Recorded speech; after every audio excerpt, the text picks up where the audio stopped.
इंद्ररुद्रमरुत स्तुतिवन्ति दिव्यैस्तवैः वैदेशाङ्गपदक्रमोपनिषदैः गायन्ति यं सामगाः ध्यानावस्थित तद्गतेन मनसा पश्यन्ति यं योगिनो यशान्तं न विदुः सुरासुरगणा देवाय तस्मै नमः। ब्रह्मा इंद्र मारुत वरुण सब जिसकी गाथा गाते वेद और उपनिषद कथा कीर्तन से नहीं अघाते।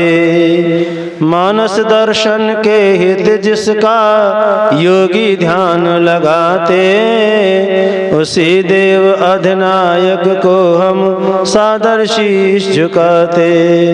उसी देव अधिनायक को हम सादर शीश झुकाते। ओम शांति शांति शांति। आदरणीय आज की इस सायंकालीन रात्रिकालीन सभा के सभाध्यक्ष महोदय, मंचस्थ विद्वजन, आर्य जगत के प्रसिद्ध आर्य भजनोपदेशक पंडित उदयराज जी आर्य, आर्य जगत की प्रसिद्ध आर्य भजनोपदेश का आदरणीय मान्य बहन साध्वी यशोदा जी आर्य, श्री बाबूराम जी आर्य, और अभी हमारे बीच में जमौर से उपस्थित आदरणीय आचार्य बलबीर शास्त्री जी, उनके सभी साथीगण, स्वामी जी महाराज, ज्ञानानंद जी, अन्य समस्त उपस्थित विद्वजन, आर्य समाज कलेक्टरगंज के सभी पदाधिकारी व सभासद वृंद, दूर दराज क्षेत्र से आए समस्त आर्य भद्र पुरुषों, धर्म प्रेमी सज्जनों, वंदनीय पूजनीय मातृशक्ति नौजवान साथियों, बच्चों, आपस में कोई बात न करे, इतना कोई विवेशी बात नहीं है। अभी जगह बहुत खाली पड़ी है, इनको मत छेड़ो, जो जहाँ बैठा बैठने दो। बहुत सारी जगह पड़ी है, अभी इतने लोग नहीं है, अब बैठिए।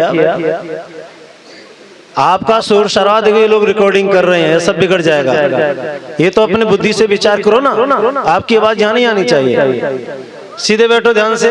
आप सबके चेहरे मोहरे को रिकॉर्डिंग किया जा रहा है, देखा जा रहा है।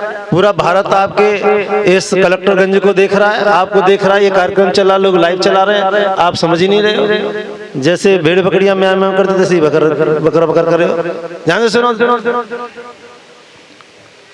आइए, हाँ, अब देखो ना, आवाज शांत हुई कतई, तब पता लगेगा आपको।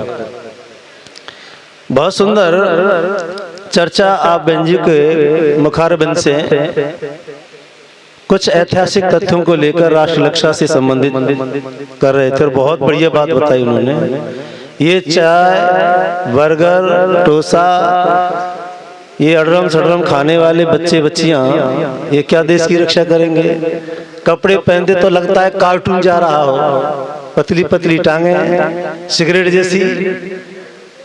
इधर नजर डालते हैं तो भी भुजी सी लालटेन दिखाई दे रही है, इधर जाने तो क्या देश की रक्षा होगी बताइए। अब शास्त्री जी मेरे से कह रहे कि ये इतनी समस्या है का समाधान क्या है? अब हम तो सुना के चले जाएंगे। समाधान यह है कि ये सारा भोजन बंद किया जाए, ये आदतें बंद की जाए, और इसके लिए अलग से बेटियों का प्रशिक्षण शिविर अलग लगाया जाए, और बेटों का प्रशिक्षण शिविर अलग लगाया जाए, और 2-2, 4-4 दिन के नहीं, बल्कि 1-1, 2-2 महीने के लगाए जाए, और उनको विधिवत खान पान, रहन सहन की व्यवस्था ठीक से सिखाई जाए, और उन्हें दंड बैठक आसन व्यायाम के साथ साथ भाला चलाना, लाठी चलाना, बंदूक चलाना, रिवॉल्वर चलाना, और ये चाकू चलाना, छुरी चलाना, ये सब अभ्यास कराया जाए बढ़िया करके। अपनी आत्मरक्षा की व्यवस्था दी जाए, और जब तक ऐसा नहीं होगा तब तक आपके चेहरे चमकेंगे नहीं कभी, क्योंकि चमकने के लिए तो दूध, घी आदि चाहिए ना, उत्तम औषधि, उत्तम पदार्थ। जब उत्तम पदार्थों का आप पान करेंगे, दंड बैठक आसन व्यायाम लगाएंगे, तो शरीर अपने आप फौलादी बनेगा, अपने आप जानदार बनेगा, तभी तो दूसरे को आप रोक पाएंगे। आपको पता नहीं है, एक बार मैं देख रहा था इसमें 25 लाख लोगों का जिक्र दिया। 25 लाख, एक दो नहीं, 25 लाख लोग आधुनिक सशस्त्र हथियारों के साथ केवल इस हिंदू गर्दन को काटने के लिए तैयार है। हम कह रहे हैं बचाए क्या, इसका उपाय क्या है? उपाय यही है जो हम आपसे बता रहे हैं। जैसे वो तैयारी कर रहे, तुम क्यों तैयारी नहीं कर रहे? तुम्हारे घर में, सही कह रही बहन जी, सब्जी काटने का चाकू भी तुम्हारे हाथ में नहीं है, तुम्हारे घर में नहीं है। विचार करना, एक लाठी तुम्हारे पास नहीं रहती, गाय भैंस पालते हो तो उनके लिए भी मजबूत डंडा तुम्हारे हाथ में नहीं रहता। ये हिंसा अहिंसावादी विचारधारा से भी काम नहीं चलेगा। जब देश पर आपत्ति पड़े, अपने ऊपर व्यवस्था आए तो तुरंत हमें, और वेद क्या कहता है? वेद कहता है क्षत्रम ब्रह्म च क्षत्रम च सम्यं च चर्चा सह तम पन्युम प्रज्येसं सागनिना। वेद मंत्र बात को कहता है क्षत्र शक्ति और ब्रह्म शक्ति, अर्थात शस्त्र और शास्त्र। विद्या भी चाहिए आपके शास्त्र में, शस्त्र विद्या भी हमारी चाहिए और शास्त्र विद्या भी हमारे हाथ में चाहिए, और दोनों एक साथ रहेंगे तो ही हम ठीक से अपनी और अपने देश की रक्षा कर पाएंगे। और यदि दोनों में से केवल कोई एक ही है तो नहीं कर पाएंगे, याद रखिएगा। क्योंकि शस्त्र अगर बिना जाने चलाते हैं तो भी हाथ काट लेते हैं। चाकू से लोग हाथ काट लेते, नहीं काट लेते अपना फल वगैरह काटते समय, क्योंकि बिना जान के किसी बच्चे के हाथ में चाकू लग जाए तो माता पिता लोगों को कितना धोखा होता है, अरे ये साथ छीनो, क्योंकि वो जानता नहीं उसका चलाना। तो विचार करने की आवश्यकता है। तो इस तरह से बंधुओं, हमें अपनी आत्मरक्षा के लिए आर्मी दल का जो हमारा काम चल रहा है उसका भी बहुत अच्छा काम है और उसकी वरीयता दी जानी चाहिए, उसको आगे बढ़ाया जाना चाहिए। बेटियों के शिविर लगाए जाने चाहिए। और एक ऐतिहासिक पंक्ति बता दे बहन जी, जैसे चला गया थोड़ा सा चिंतन और राष्ट्र रक्षा की बात चल रही है तो हमें ऐतिहासिक महापुरुषों से अपना काम लेना चाहिए। एक और जानकारी दें आपको, एक संदीप महेश्वरी नाम का एक लफंगा लड़का, काफी समय हो गया पिछले, जिस समय ये नया कानून बन रहा था और नई शिक्षा नीति की योजना बन के आ रही थी, याद रखिएगा, तो उस समय 2-4 अपने मनचली लड़कियों को, मनचले लड़कों को इकट्ठा करके और शिक्षा व्यवस्था पर परिवर्तन के लिए अपना वीडियो बना के डालता है। हम लोगों ने देखा, पढ़ा, और लोगों ने भी पढ़ा होगा। और वो क्या कहता है कि इतिहास पाठ्यक्रम से बिल्कुल निकाल दिया जाना चाहिए, उसकी कोई आवश्यकता हमारे आधुनिक नौजवान के लिए नहीं है। कोई राजा कब पैदा हुआ, कब मर गया, कहाँ जीता, हमें क्या मतलब उससे? ध्यान देना, उसके बयान है। और संस्कृत भाषा बिल्कुल डेड भाषा है, इसकी कोई आवश्यकता नहीं है। इसको बिल्कुल पाठ्यक्रम में, क्या विश्वविद्यालय में कहीं पर ना इसका नामो निशान नहीं होना चाहिए। ऐसी बातें करता है बंदवा, कई विषय लिए उसने, अब उसका जवाब किसी ने दिया। हमारे एक आचार्य जी हैं उदयन जी, आचार्य उदयन जी ने उस बंदे को मुंह तोड़ जवाब दिया और कहा, संदीप जी, महेश्वरी जी, यदि किसी विषय का सम्यक ज्ञान आपको नहीं है तो उस विषय पर बोलने का, आक्षेप करने का आपको कोई अधिकार नहीं बनता। और कोई भी देश और कोई भी व्यक्ति बिना इतिहास के जीवित नहीं रहता। इतिहास उस प्रत्येक व्यक्ति के व्यक्तित्व का, प्रत्येक देश के आधार, व्यक्तित्व का वो आधार होता है जिस पर वह देश टिका होता है, जिस पर व्यक्ति टिका होता है। उन्होंने बहुत सुंदर उदाहरण दिया। मैं पूछना चाहता हूँ, आप अगर सरकारी सेवा में जाते हैं तो पूछेगा तुम्हारे पिता का नाम क्या है, तुम्हारी जन्म तिथि क्या है, बोलो, इतिहास है कि नहीं? डेट ऑफ बर्थ क्या है, बोले इतिहास है कि नहीं?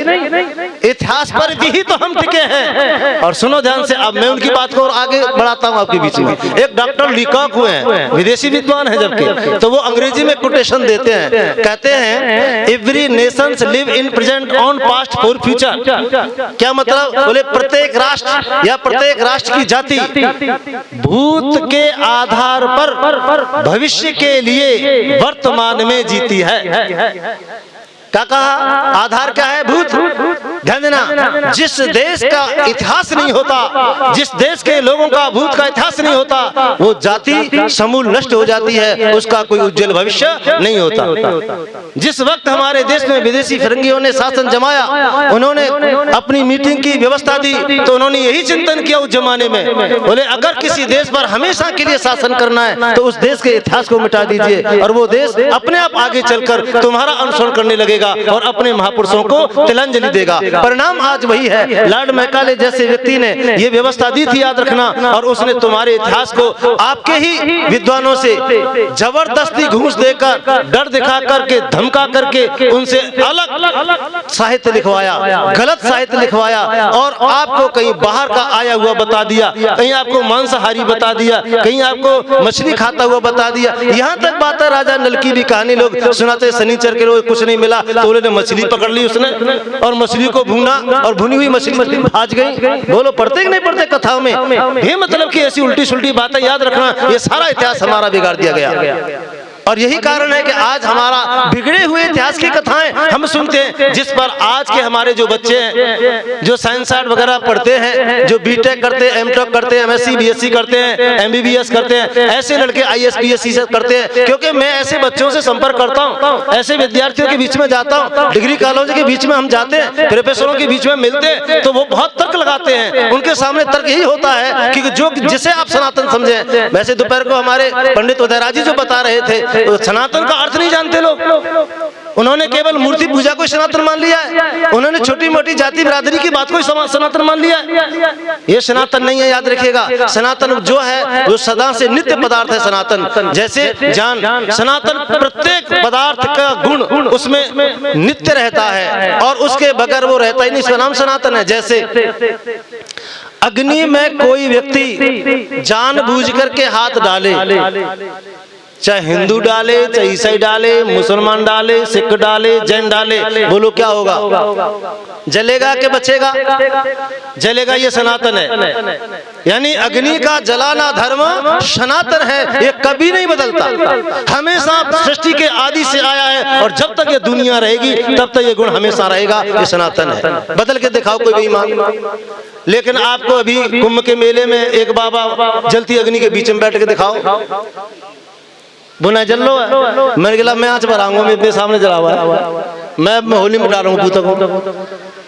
केमिकल लगा करके लोग बैठ जाते, उल्टी सुल्टी बातें लगाते बैठ जाते हैं, आंखों में चश्मा लगाते, क्या करते पता नहीं। विचार करने की ये पदार्थ विद्या के धोखा देकर के, लोगों को चमत्कार देकर के तुम क्या सिद्ध करना चाहते? अपने जनता को गुमराह करना चाहते, इसका नाम सनातन नहीं है। चमत्कार देना, धोखा देना, विश्वासघात करना, इसका नाम सनातन नहीं है। एक बंदा बैठा है, व्यर्थ की मैंने वो बना रहा पर्चियां, रोजाना ढेर लग रहा बेमतलब। इस पर्ची से संबंधित चर्चा स्वामी दयानंद महाराज सत्ता प्रकाश 11वें समोल्लास में दी है, आप पढ़िए कि किस तरह से वो अपने चेलों को पटाता है। बोले इस कामना को लेके आता है तो दाईं ओर खड़ा करना है, इस बात को लाता तो बाईं ओर खड़ा करना है, और ऐसा चिंतन है तो एक उंगली उठाना, और ये बात है तो दूसरी उंगली उठाना, ये बात है तो कन्नी उठाना, स्वामी दिया विधिवत। और जो व्यक्ति को लाके उसके सामने खड़ा करते हैं तो जो बताने वाला है वो तुरंत वही बता देता है, क्योंकि उससे पहले से जो आइडिया, जो विचार होते हैं पहले से निहित होते हैं। और यही बात इन लोगों की भी है, याद रखिएगा। इस चमत्कार करने का नाम याद सनातन नहीं है, और इससे देश की रक्षा नहीं हो सकती। देश की रक्षा करने के लिए आवश्यक है कि हम अपने बालक और बालिकाओं को ब्रह्मचर्य की शिक्षा दें। इनके लिए शारीरिक शक्ति कैसे हमारे शरीर में बलवान बनेंगे,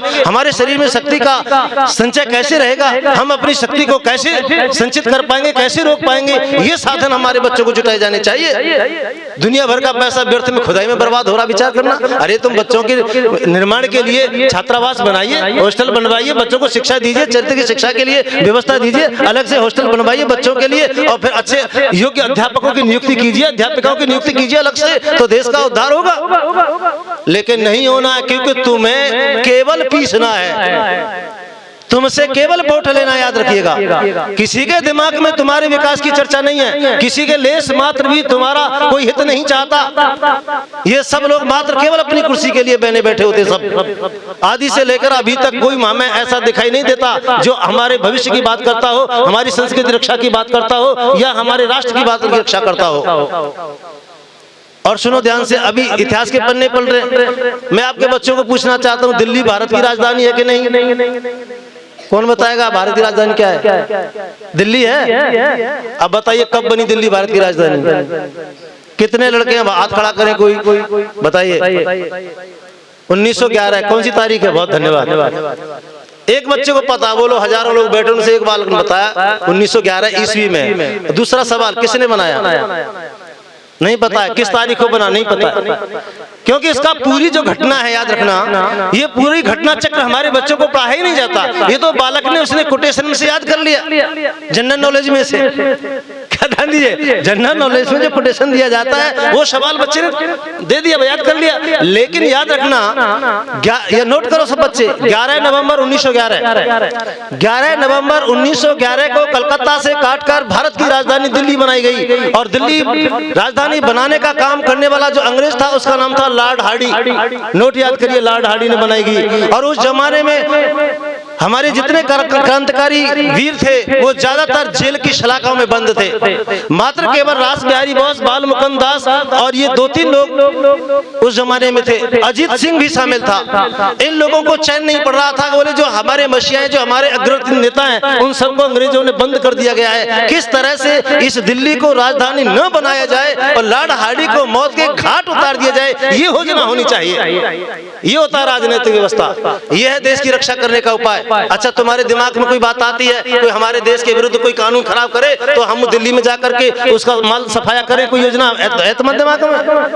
2003 में लिव एंड रिलेशनशिप एक्ट बना। इसने आज सारे भारत की बेटियों को, सारे भारत के बच्चों को चरित्रहीन बना दिया। तुम्हारे दिमाग में है ये कानून वापिस लिया जाना चाहिए? किसी ने आंदोलन किया इसके लिए? किसी ने धरना प्रदर्शन किया? किसी ने आवाज उठाई? केवल आर्य समाज आवाज उठाता है, याद रखिएगा, कोई आवाज नहीं उठाता। और इस एक्ट के तहत एक लड़की 5-5, 6-6 लड़कों को अपना बॉयफ्रेंड बनाती है और एक लड़का 5-5, 6-6 लड़कियों को अपनी गर्लफ्रेंड बनाता है और रंगरेलियां लेता है। और इसमें व्यवस्था दे दी गई, बिना किसी सामाजिक संबंध के, बिना किसी शादी विवाह के कोई लड़की किसी लड़के के साथ या कोई लड़का किसी लड़की के साथ रह सकते हैं। और रह रहे, परिणाम क्या हो रहा है? परिणाम चरित्रहीनता आ रही है, नपुंसक होते हैं, बांझपन हो रहा है, याद रखिएगा। और वो संतान उत्पन्न करने के लायक नहीं होते जब तक विवाह के लिए आते हैं तब तक। कितनी लड़कियां तो इस तरह फंस जाती है बेचारी कि वो लड़का पहले से विवाहित है और 4 लड़कियों से है, पहले से 4 लड़के उसके साथ है, उसकी पत्नी है, और वही पता ही नहीं लग पाता कि ये विवाहित है और इसके मतलब बेटे भी हैं, बच्चे भी हैं। फंस जाती, विचार करने का बात है। और जब नहीं होता तो फांसी लगाकर मर जाती है। माता पिता उसके अवैध, अगर कानून के तहत अगर FIR दर्ज करें तो बेटी उस बच्चे के पक्ष में अपना जवाब हासिल करती है, तो माता पिता भी झक मार करके और मन महसूस करके रह जाते हैं। विचार करिए, ये कानून बनाया जिस समय बन रहा था, मुझे मालूम अच्छी तरह से, मैंने उस वक्त भी इस कानून का विरोध किया था और बनाने वाले व्यक्ति का पुतला हमने बबराला में जलाया था। और इसके लिए हमने प्रस्ताव भी बना लगा करके भेजा था, ये कानून पारित नहीं होना चाहिए। लेकिन वर्तमान में जो सरकार बैठी है, याद रखना, इन्होंने भी उस समय विरोध नहीं किया और आज भी हम इनसे कहते हैं, इन्होंने आज तक इस पर कोई मतलब आक्षेप नहीं लेके नहीं है। दुनिया भर की बात है, हम क्या बदला ले रहे हो भाई? यानी आज से 500, 600 साल, 800 साल पहले किसी ने कोई कांड कर दिया, तुम वो जीवित है तुम्हारे सामने, क्या बदला है उसका? विचार करने की आवश्यकता है। और किनके साथ बदला लेने की योजना है? ऐसी योजना तो एक क्षण में बात खत्म कर दीजिए। जितना भी तुम्हें खत्म करना है, जिनके धर्म चिन्ह को उठाना है, 1 सेकंड में पूरा लिस्ट बना दीजिए कि इनको खत्म कर रहा है, 1 रात में बात खत्म, व्यर्थ में। तो इससे राष्ट्र रक्षा नहीं होती, याद रखना। तो मैं बताने जा रहा था 11 नवंबर 1911, नोट करो तारीख अपने दिमाग में।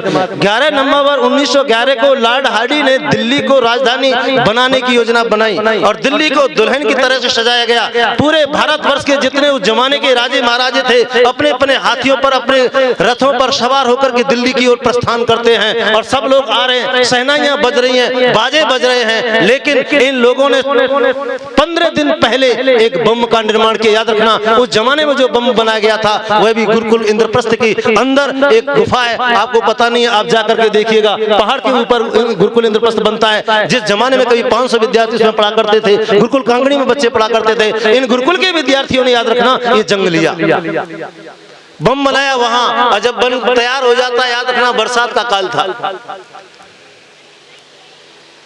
कौन सी नदी है जिसके किनारे दिल्ली बसी है?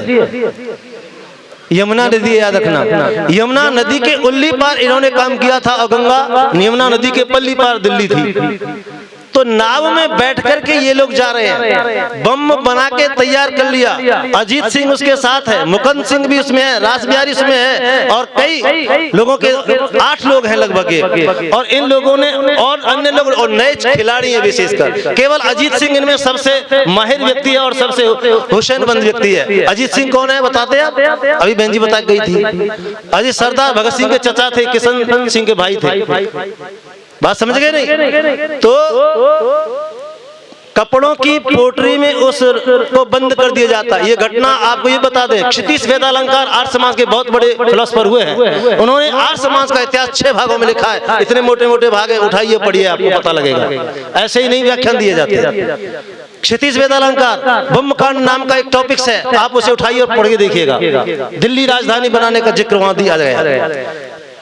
जब हम पढ़ते थे तो कार्यालय में थे, पुस्तकालय में से पुस्तक लेकर पढ़ा, पता लगा उसमें कहते कपड़ों नए कपड़े लिए, कुछ नए पुराने, और एक पोटली बांध करके बीच में रख लिया और नाव में बैठे। तो सोचा कि नाव के पानी के बाहर के घिलोरों से कहीं पानी अंदर न चला जाए और ये बम यहीं खराब हो जाए। तो उन्होंने उस पोटली को सिर के ऊपर रख लिया। लोगों ने पूछा यार सिर पे क्यों रख रहे हो, वैसी भोजन मरोगे, ऐसी चलो।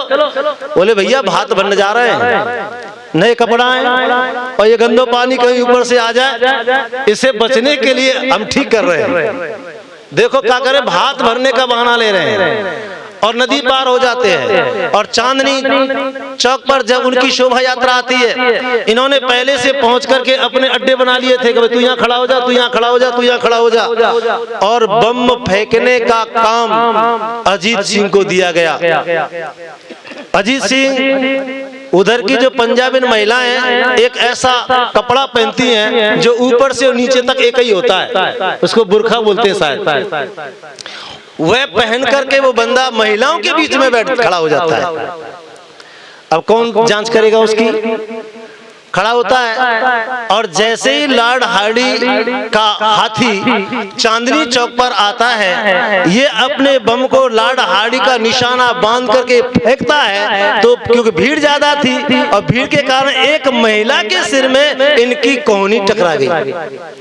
जब कोहनी टकरा गई तो बैलेंस बिगड़ गया और जहां बम को गिरना चाहिए वो वहां न गिर करके उसके पीछे गिरा, जहां पर लॉर्ड हार्डी की सुरक्षा के लिए एक गार्ड छत्र दे करके बैठा था, छत्रधारी के ऊपर गिरा और छत्रधारी उसी वक्त मर गया। लॉर्ड हार्डी घायल हो गया और हाथी चिंगाड़ मर करके मार भी भगदड़ मच गई उसमें। तब लोगों को इधर उधर पहुंचने लगे। याद रखना, उस भगदड़ में लोगों को पकड़ा गया।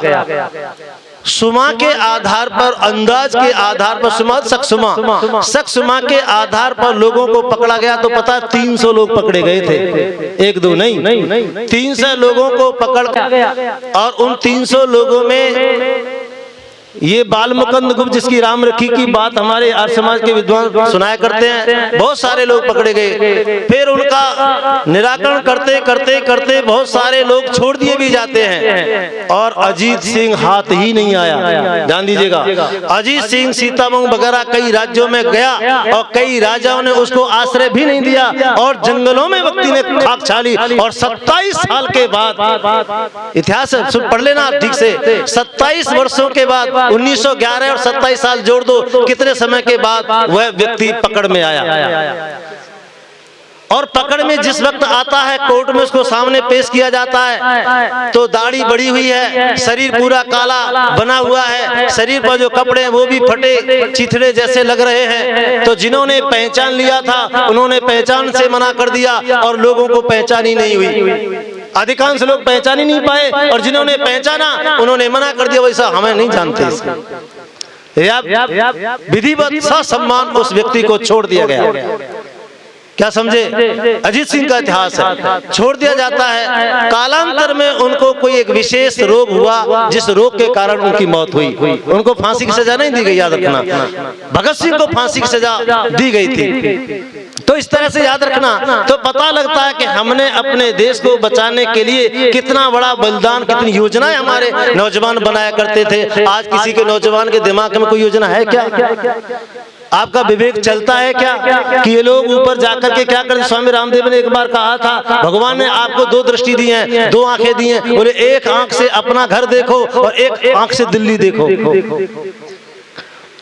ये भले किसके लिए कहा था कि एक दृष्टि हम अपनी दिल्ली पर भी रखें कि ये लोग हमारी आने वाली पीढ़ी को मिटाने के लिए या उनके विकास के लिए क्या कानून बना रहे हैं, उस पर भी हमें ध्यान रखना चाहिए। और एक दृष्टि से अपने बच्चों का ध्यान रखें कि ये बालक कहाँ जा रहे हैं और क्या चला रहे हैं, क्या देख रहे हैं, क्या नहीं देख रहे। कोई देखता है क्या?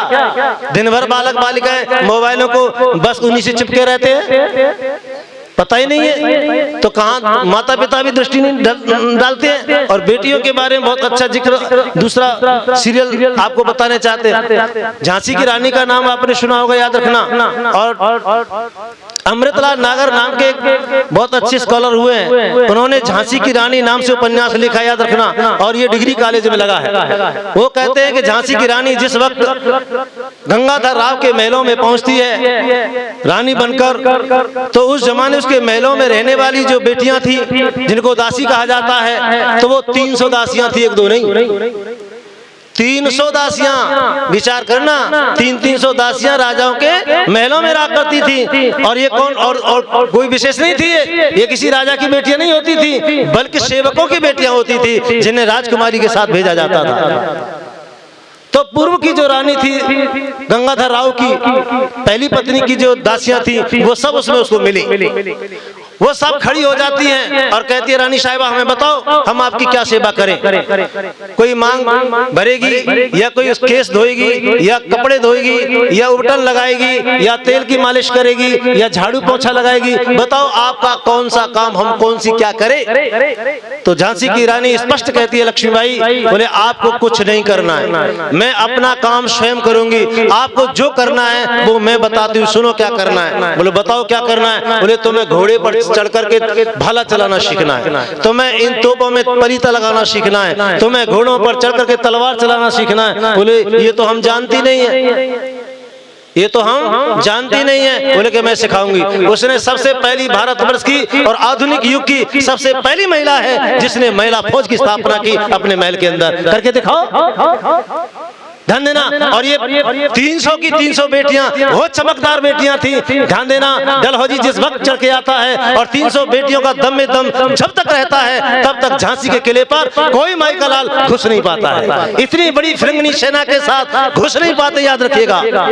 और धाए गोलियां चल रही हैं, तोपों के गोले उड़ाए जा रहे हैं और झांसी की बेटियां भी बराबर अपने दाग लगा रही हैं और गोले फेंक रही हैं, व्यवस्था दे रही हैं। जब आप विचार करना, उन अंग्रेजों के साथ में तुम्हारे चारों तरफ के जितने भी राजा थे वो शामिल हो चुके थे, याद रखिएगा। ग्वालियर के राजा ने कह दिया था कि मैं तुम्हारा साथ दूंगा, लेकिन जिस वक्त रानी का पूरा किला घिर जाता है और सारी बेटियां मौत के घाट उतर जाती हैं, कोई साथ नहीं रह पाता है, तब झांसी की रानी ने अपने महल से अपने घोड़े को दौड़ लगाती है और कहां पहुंचती है? ग्वालियर के किले पर पहुंचती है, याद रखना। जहां से ग्वालियर के किले पर पहाड़ से झांसी की रानी ने अपने घोड़े को एंड लगाई, जबकि घोड़ा दूसरा था, वो नया घोड़ा था, फंस चुका था वहां। नीचे आगे नाला था और नाले में कूद पड़ा, वो दौड़ पार नहीं कर सका। बताया जाता 300 फीट की ऊंचाई है भाई साहब, आप खुद जाकर के देख सकते हैं। जहां से रानी, जहां जिस जगह से रानी ने अपने घोड़े को मतलब वहां कूदाया था, उस स्थान से वो स्थान 300 मीटर दूर था। 300 फीट की ऊंचाई से विचार करना, अपने घोड़े पर सवार होकर के कूदना, ये ऐसी लड़कियां करेंगी जो ऊंची एड़ी की सैंडल पहन के चलती हैं, जो लिपटिस लगा के चलती हैं, जो अर्गर बर्गर खाती हैं, ये क्या काम करेंगी? एक थाप मारेगी 4 जगह तो बेहोश होके गिर पड़ेंगी। विचार करना, झांसी की रानी वो फौज की। आज मुझे बड़ा दुख होता है कि इन बेटियों की रक्षा के लिए भारत सरकार और हमारी सारी प्रांतीय सरकारें पूरा प्रयत्न करती हैं। शस्त्र इनके हाथ में दिया गया, पिस्टल इनके हाथ में दे दी गई है, रिवॉल्वर इनके हाथ में दे दी गई और कोतवाली फौज इनके लिए बना दी गई, कोतवालियां सारे जिलों में बना दी गई है। फिर भी जब कोतवाली फौज नहीं थी, इनको पुलिस में भर्ती नहीं किया गया था, इनके लिए कोई सेना नहीं बनाई गई थी, मैं समझता हूं तब उतने बलात्कार नहीं थे जितने आज हो रहे हैं। बोझे बताओ, फिर ये सुरक्षित हुई असुरक्षित हुई? और याद रखना, ऋषि दयानंद का पैमाना और मनु महाराज का पैमाना और वेद का पैमाना सुनिएगा। रक्षा ऐसे नहीं होती है जिस तरह से भारत रक्षा कर रही है। ये तो अकल के पीछे लाठी लेके दौड़ना है। रक्षा 2 प्रकार से होती है, एक बाह्य रक्षा होती है, एक आंतरिक रक्षा होती है। बाह्य रक्षा की अपेक्षा आंतरिक रक्षा करना बहुत आवश्यक है। आंतरिक रक्षा के लिए अपने इंद्रियों को अपने बस में रखना, अपने शरीर को सशक्त बनाना, मजबूत बनाना। जब तक आपका शरीर सुडौल और बलवान नहीं होगा, तब तक याद रखना तुम शस्त्रों के आधार पर बाह्य बल से भी अपनी रक्षा नहीं कर सकते। इसलिए हमारे ऋषियों ने ये व्यवस्था दी थी कि बेटियों को पढ़ाने के लिए अलग विद्यालय होना चाहिए, लड़कों के लिए अलग विद्यालय होना चाहिए। ये लड़का लड़की दोनों एक जगह पढ़ेंगे, कभी ब्रह्मचारी नहीं रह सकते, कभी बलवान नहीं बन सकते और कभी देश की रक्षा नहीं हो सकती। आज भी बेईमानों ने ऐसे ही कर रखा है। हमारी बेटियों की भर्ती तो करते हैं, उन्हें दौड़ कराते हैं, उन्हें शस्त्र भी सिखाते भी हैं, लेकिन वहीं पर पुलिस भी, मतलब पुरुष भी कांस्टेबल है और महिला भी कांस्टेबल है, दोनों एक ही जगह रहते हैं, एक ही व्यवस्था में रहते हैं। और तुम्हें पता ही है तमाम सारे मतलब उनके चरित्रहीनता के केस भी आ रहे नहीं अखबारों में, पढ़ रहे नहीं आप? होना ये चाहिए। ऋषिदान क्या कहते हैं, वेद मंत्रों की व्याख्या में ऋषिदान कहते हैं स्त्रियों के केस को सुनने के लिए केवल स्त्री मजिस्ट्रेट होनी चाहिए। जब किसी महिला के साथ किसी प्रकार का कोई आक्षेप लगता है, उसके चरित्र की व्यवस्था होती है, तो उसके केस को सुनने के लिए केवल महिला होनी चाहिए। महिला सुने और उसकी वकालत करने वाली भी महिला होनी चाहिए और उसकी व्यवस्था देने वाले भी, निर्णय देने वाले भी महिला होनी चाहिए। क्या वर्तमान में है ऐसी व्यवस्था? नहीं है। बेचारी हमारी बेटियों के साथ कोई चाहे कितना भी उपद्रव कर दे, दुराचार कर दे, वो बोल ही नहीं पाती, वो कही नहीं पाती और कानून वही अंग्रेजों के जो के त्यों। इसलिए हमारी बेटियों की रक्षा नहीं हो पाती। यानी शस्त्र होते हुए भी, शिक्षित होते हुए भी हमारी आज सारी बहन बेटियां असुरक्षित है। बम्बई में बहुत पहले मैं बुलाया गया था, कार्यक्रम था, वहां उन्होंने एक विषय रखा था एक दिन का, असुरक्षित नारी कारण और निवारण। मैंने इस पर एक पुस्तक लिख डाली, असुरक्षित नारी कारण और निवारण। बोले भारतवर्ष की रहने वाली महिला असुरक्षित है, वो सुरक्षित नहीं है। आज हमारी बेटी खास अपने माजाए भाई के साथ सुरक्षित नहीं है, अपने पिता के साथ सुरक्षित नहीं है, अपने चाचा के साथ सुरक्षित नहीं है, अपने घर में सुरक्षित नहीं है, तो मुझे बताओ फिर बाहर कहां सुरक्षित रहेगी? और जब तक याद रखना, ये वैदिक शिक्षा अपने बच्चों को नहीं मिलेगी, जब तक आत्मिक शिक्षा बच्चों को नहीं मिलेगी, जबकि इंद्रिय जीत की शिक्षा बच्चों को नहीं मिलेगी, ब्रह्मचर्य की साधना बच्चों को नहीं मिलेगी। जहां पर वेद कहता है ब्रह्मचर्य तपसा राजा राष्ट्र वृक्षति आचार्य ही ब्रह्मचर्य ब्रह्मचर्य न मिच्छते, अर्थात ब्रह्मचर्य की साधना से ही राजा राष्ट्र की रक्षा करता है। और जो राजा ब्रह्मचारी होता है वही अपने देश के ब्रह्मचारी और ब्रह्मचारियों की रक्षा करने के कानून बना सकता है। लेकिन जो अब तो सारे दुराचारी पकड़े जाते हैं, जिनके 15-15, 20-20 केस है, जो सजा काट चुके हैं बलात्कार की। विचार करना, क्षेत्र की जो सजा काट चुके, वे तुम्हारे जो है MP MLA बन रहे हैं, वे तुम्हारे मंत्री बन रहे हैं, तो फिर तुम्हारी सुरक्षा कौन करेगा? विचार करने की आवश्यकता है। इसलिए बंधुओं, हमारे शास्त्रों के अनुसार हम चाहें तो इसके लिए क्रियात्मक कार्य करना पड़ेगा कि हम अपने बालक और बालिकाओं की सुरक्षा के लिए खुद कदम उठाएं। जैसे दूसरे मतावलंबी लोगों ने अपनी अपनी सुरक्षा के लिए, अपनी बहन बेटियों की रक्षा के लिए अपने नौजवानों को प्रशिक्षण दे रखा है, अपने बच्चों को प्रशिक्षण दे रहे हैं, अपनी संस्थाएं चला रहे हैं। तुम्हें कौन रोकता है? भारतीय संविधान में जब सबके लिए कानून है, सबकी व्यवस्था है, सांस्कृतिक शिक्षा का अधिकार एक मौलिक अधिकार हमें प्राप्त है। सांस्कृतिक शिक्षा के अधिकार के अंतर्गत व्यवस्था है कि कोई भी भारतीय नागरिक अपने मत मजहब संप्रदाय के प्रचार प्रसार के लिए अपना शिक्षण संस्थान खोल सकता है, उसका प्रचार कर सकता है, उसका जुलूस निकाल सकता है, उसके लोग जोड़ सकता है, उसकी कमेटी बना सकता है। सोसाइटी एक्ट आपका बना हुआ है। जब उसको पंजीकरण करा करके दूसरे लोग जो कल परसों उनकी भाषा के 1% लोग भी नहीं थे, आज वो 30% अपनी भाषा को लेते हैं। उन्हें अपना भाषा के आधार पर बोर्ड अपना बना लिया, अपनी सारी जो उनकी अपनी जो डिग्रियां हैं वो सारी मान्यता प्राप्त कर ली। विचार करना, मात्र 2-3% लोगों ने, और तुम इतने सारे होते हुए भी तुम अपनी भाषा को क्यों नहीं सिखा रहे? तुम तो अंग्रेजी को फूफा बनने चाह रहे, तुम्हारा तो बालक अंग्रेजी बने की तुम्हारी इच्छा करे वो लंदन में जाएगा और तो कोई रहेगा नहीं यहाँ। अच्छा मुझे बताओ, पूरे इलाका में, पूरे जलालाबाद में, पूरी तहसील का लिए मैं आह्वान करता हूँ, पूरी तहसील में 10 व्यक्ति बताओ जो आपके यहाँ से लंदन में चले गए हों इंग्लिश मीडियम से डिग्री लेकर के। है कोई? आप शोध कर लेना और घूम करके बताना, मुझे बताना कि 10 लड़के हमारे जलालाबाद तहसील से और लंदन में साहब वो अंग्रेजी के प्रोफेसर हैं। मुझे बताना आप अपने कहीं घूम करके। विचार करने की आवश्यकता है। केवल हमारे बच्चों और बच्चियों को गुमराह किया जाता है अंग्रेजी के नाम पर। वो भाषा तो आती नहीं, और हमारी भाषा आ जाएगी उसे हम पढ़ाते नहीं। जिस भाषा में हमारे बच्चों का विकास हो सकता है उसे हम पढ़ाते नहीं, और जिसमें विकास होगा ही नहीं, वो आएगी नहीं, उसके पीछे लगे पड़े हाथ पांव धोकर। रिक्शे वाला भी अपने बच्चे को वहीं भेजो इंग्लिश मीडियम में। बिल्कुल न पढ़ा भाई, मैं अपना गौरव मानता है और कुछ भी नहीं सीखते। मैं 50 और सैकड़ों बच्चों के प्रमाण दे सकता भाई साहब, इंग्लिश मीडियम में रहकर कुछ नहीं सीख पाए, जबकि उनके साथी हिंदी मीडियम वाले बहुत अच्छे प्रोफेसर हुए। एक और आपको बढ़िया प्रमाण देता हूं, आज तक पूरे भारतवर्ष में IAS PCS सबसे उच्च कोटि की डिग्रियां हैं, इनमें वरीयता लाने वाले आज भी केवल और केवल हिंदी मीडियम के बच्चे निकलते हैं। इंग्लिश मीडियम का आज तक एक भी IPS नहीं हुआ तो बताओ कोई?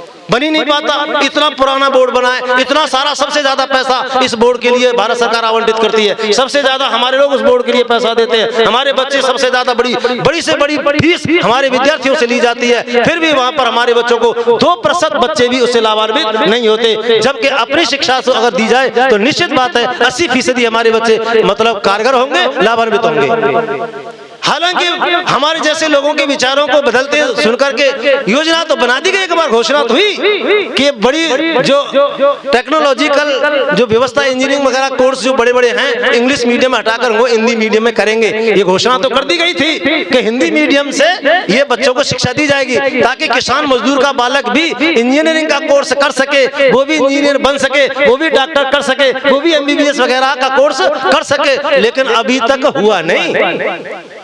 घोषणा तो हुई, अखबार में तो आप लोगों ने कटिंग पढ़ी होगी मोदी जी महाराज की, लेकिन अभी तक काम नहीं हुआ। ट्रांसफर करके कोई भी इंग्लिश मीडियम का न तो विद्यालय बना, न उस विद्यालय बनाने की जरूरत नहीं, क्योंकि विद्यालय तो बने हुए हैं, केवल पाठ्यक्रम बदलना है, आपको भाषा ट्रांसफर करनी है। बताओ उसके लिए कोई काम हो रहा है क्या? केवल घोषणा करनी होती है तुम्हें लुभाने के लिए बस। इसलिए बंधुओं, देश की रक्षा के लिए हमें बहुत आवश्यक है कि हम अपने बालक और बालिकाओं को अब अपने बल पर काम करिएगा। सरकार के बलबूते पर आपकी रक्षा नहीं होगी, याद रखना। इसलिए आर्य समाज अपने आर्यवीर दल को लेकर के भी गांव-गांव घूम करके आपकी बेटियों के अलग शिविर लगाता है, बेटों के अलग शिविर लगाता है, उन्हें 10-10 दिन का शिविर देकर प्रशिक्षण देता है। हमारे ये बलवीर शास्त्री जी हैं, हमारे ये ब्रह्मचारी है निर्भय, जो सवेरे अब बच्चों को प्रशिक्षण आपके बेटे बेटियों को दे रहा था। ये अब 4 से बच्चे हमारे काम करते हैं। अगर तुम सब लोग भले ये कार्यक्रम मत करिए, कोई जरूरत नहीं बात, केवल आप शिविर लगवाइए 4-5 बच्चों के, और कम से कम आपके पूरे जलालाबाद में 1000 बच्चे और बच्चियां तैयार हो जाएं और उनके भाला चलाना आना चाहिए, और आपका ये कार्यक्रम सफल, हमारा व्याख्यान सफल, अगर आपने इस बात को अंगीकार कर लिया तो। और जब तक क्रिया में नहीं उतारेंगे, याद रखना, तब तक उद्धार नहीं होता। और याद रखना, क्रियाहीन जानम शून्यम, क्रियाहीन ज्ञान शून्य होता है, और क्रियावानम जानम मूल्यम, क्रियावान ज्ञान ही मूल्यवान होता है, उसी की कदर होती है। इसलिए आप जो ज्ञान आपको दिया जा रहा है, जो संदेश आपको दिया जा रहा है, इसको क्रिया में लाइए, व्यवहार में लाइए, तब ये जानवान होगा, तब ये मूल्यवान ज्ञान आपके हृदय पर आएगा, तब इसका हम लाभान्वित हो सकेंगे और आज के विषय को ठीक से कर सकेंगे। आइए, ये थोड़ा सा बहुत जल्दी में मैंने ये चिंतन आपके बीच में रखा, समय की मर्यादा, समय पूरा हो गया। आप सबके लिए बहुत बहुत शुभकामनाएं, धन्यवाद। ओम स्वस्ति।